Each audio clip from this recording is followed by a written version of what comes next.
வணக்கம், hello, welcome back to Saravanabhava சமையல். எல்லாரும் எப்படி இருக்கீங்க ஃப்ரெண்ட்ஸ்? வாங்க இன்றைக்கி ஒரு ஹெம்மியான வெஜ் ரெசிபி பார்க்கலாம். நம்ம சேனலில் ஃபஸ்ட் டைம் பார்க்குறவங்க மறக்காமல் லைக் பண்ணிவிட்டு பாருங்கள் ஃப்ரெண்ட்ஸ். வீடியோவை ஸ்கிப் பண்ணாமல் பாருங்கள் ஃப்ரெண்ட்ஸ். ப்ளீஸ் மினிமம் ஒரு 3 or 4 minutes ஆகுது பாருங்கள். வாங்க இப்போ ரெசிபிக்குள்ளே போகலாம். வீட் ஃப்ளோர் எடுத்திருக்கேன் ஃப்ரெண்ட்ஸ், கோதுமை மாவு. இதை நம்ம ஃபஸ்ட்டு மாவை ரெடி பண்ணிக்கலாம். உப்பு கலந்து தண்ணி விட்டு கொஞ்சம் கெட்டியாக பிசைஞ்சிக்கோங்க. பாருங்கள், இப்போ நல்லா ஊறட்டும். இது அதுக்குள்ளே வந்து நம்ம வெஜ்சாகு ரெடி பண்ணிக்கலாம் ஃப்ரெண்ட்ஸ். அந்த பூரிக்கு வந்து இது சைட் டிஷ், ஒரு பெர்ஃபெக்டான சைட் டிஷ்னு சொல்லலாம். வெஜ் ரெசிப்பியில் அவ்வளோ டேஸ்ட்டாக இருக்கும் ஃப்ரெண்ட்ஸ். நீங்கள் ட்ரை பண்ணி பாருங்கள் ஒன் டைம். பாருங்கள், நல்லா ஹீட் ஆகட்டும். ஆயில் ஹீட் ஆனதும் நம்ம ஜீரா ஆட் செஞ்சுக்கலாம்.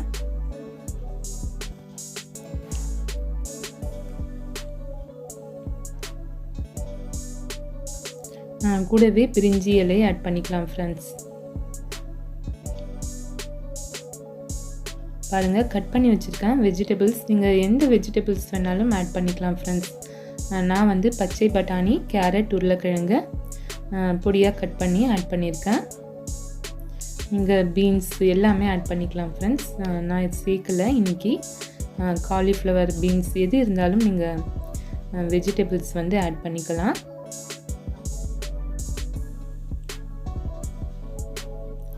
பாருங்கள், நல்லா வதக்கிக்கலாம் ஃப்ரெண்ட்ஸ்.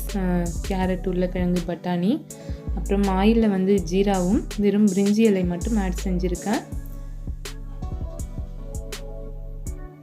இப்போ பாருங்கள், இதுக்கு வந்து மசாலா ப்ரிப்ரேஷன் செய்ய தேங்காய், பட்டை, கிராம்பு, வடித்த கடலை, அப்புறமா இஞ்சி, பூண்டு கொஞ்சம், கொத்தமல்லி, ஒரே ஒரு ஆனியன் ஃப்ரெண்ட்ஸ்.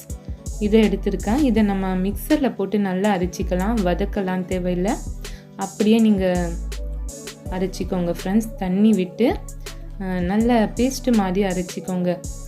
ஒரே ஒரு வெங்காயம், வடித்த கடலை கொஞ்சமாக, அப்புறமா கொத்தமல்லி கொஞ்சம் நிறைய ஆட் பண்ணிக்கோங்க. இஞ்சி, பூண்டு, தேங்காய் கொஞ்சம், அப்புறமா லவங்கம், அப்புறமா பட்டை, இது மட்டும்தான் ஃப்ரெண்ட்ஸ். நீங்கள் இதில் வேணும்னா நீங்கள் கொஞ்சம் முந்திரி கூட ஆட் பண்ணிக்கலாம். நல்லாயிருக்கும். அந்த பேஸ்ட் அரைக்கும் போது வேணும்னா ஆட் பண்ணிக்கோங்க. பாருங்கள், நல்லா வதங்கிடுச்சு. கூடவே வந்து பச்சை மிளகாயும் நான் ஆட் பண்ணியிருக்கேன். அந்த மசாலா பேஸ்ட்டில் காரத்துக்கு நம்ம இந்த பச்சை மிளகாய் தான் யூஸ் பண்ணுறோம்.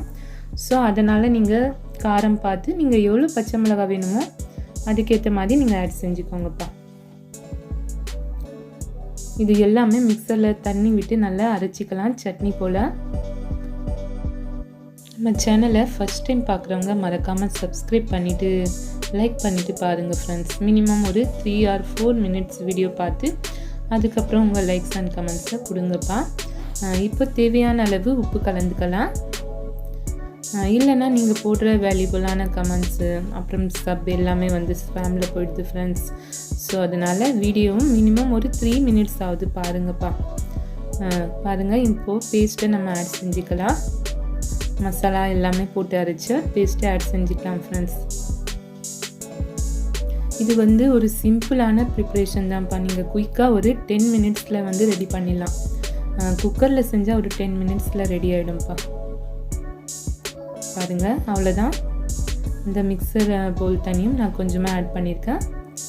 இப்போ நம்ம குக்கரை க்ளோஸ் பண்ணி ஒரு 2 or 3 whistles நல்லா வரட்டும்ப்பா. ரெடி ஆகிடும். பாருங்கள் ஃப்ரெண்ட்ஸ், அவ்வளோதான். சிம்பிளான வெஜ் சாகு ரெசிபி ஃப்ரெண்ட்ஸ். நம்ம வீட்லேயே ஹோட்டல் ஸ்டைலில் ப்ரிப்பேர் பண்ணலாம். இது வந்து கர்நாடகாவில் ரொம்ப ஸ்பெஷல். பெங்களூர் சைடு அந்த பக்கம்லாம் இந்த சாகுன்னு சொல்லுவாங்க இந்த ரெசிப்பியை. பாருங்கள் ஃப்ரெண்ட்ஸ், ரெடி ஆகிடுச்சு வெஜ்சாகு. தக்காளி இல்லாத வெஜ் குருமா ரெசிபி கூட சொல்லலாம்.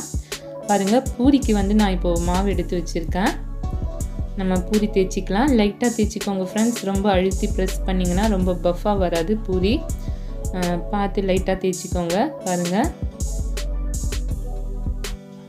பூரி மாவு நீங்கள் பிசையும் போது கொஞ்சம் லூஸாக பிசைஞ்சிட்டிங்கன்னா மாவு வந்து பூரி வந்து எண்ணெய் இழுக்கும் ஃப்ரெண்ட்ஸ். ரொம்ப எண்ணெய் இழுக்கும். கொஞ்சம் டைட்டாக மாவு இருந்துச்சுன்னா எண்ணெய் வந்து அவ்வளோவா இழுக்காது, நல்லா ட்ரையாகவும் இருக்கும். பூரி வந்து நீங்கள் ஃப்ரை பண்ணி எடுத்தால் கூட எண்ணெய் இல்லாமல் நல்லா ட்ரையாக இருக்கும். இந்த மாதிரி நீங்கள் ட்ரை பண்ணி பாருங்கப்பா. ஒன் டைம் வந்து பிடிச்சிருந்தால் மறக்காமல் லைக் பண்ணுங்கள் ஃப்ரெண்ட்ஸ். உங்கள் ஃப்ரெண்ட்ஸுக்கும் ஷேர் பண்ணுங்கப்பா. பாருங்கள், பூரி வந்து சூப்பராக ரெடி ஆகிடுச்சு. கோதுமை மாவு பூரி. அப்புறம் சாகுவும் ரெடி ஃப்ரெண்ட்ஸ்.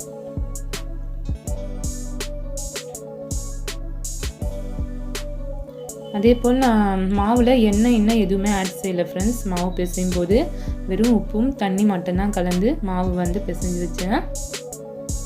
பாருங்கள் எவ்வளோ குண்டான பூரி வருது சொல்லிட்டு, நல்லா சாஃப்டாகவும் இருக்கும் பூரி வந்து.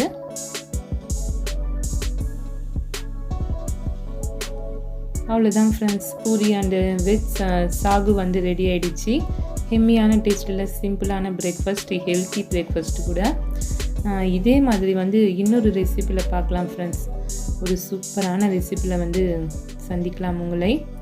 பாருங்கள், வெஜ்சாகும் ரெடி ஆகிடுச்சு. நீங்கள் இது சப்பாத்தி கூட சாப்பிட்லாம், தோசைக்கு, எல்லாத்துக்குமே இது நல்ல ஒரு பெர்ஃபெக்டான சைட் டிஷ்னு சொல்லலாம் ஃப்ரெண்ட்ஸ். மறக்காமல் வீட்டில் ட்ரை பண்ணி பார்த்து உங்கள் ஃபீட்பேக்கை எனக்கு கமெண்ட் பாக்ஸில் அனுப்புங்க. Okay friends, bye friends. Thanks for வாட்சிங். நெக்ஸ்ட் வீடியோ மீட் பண்ணலாம்.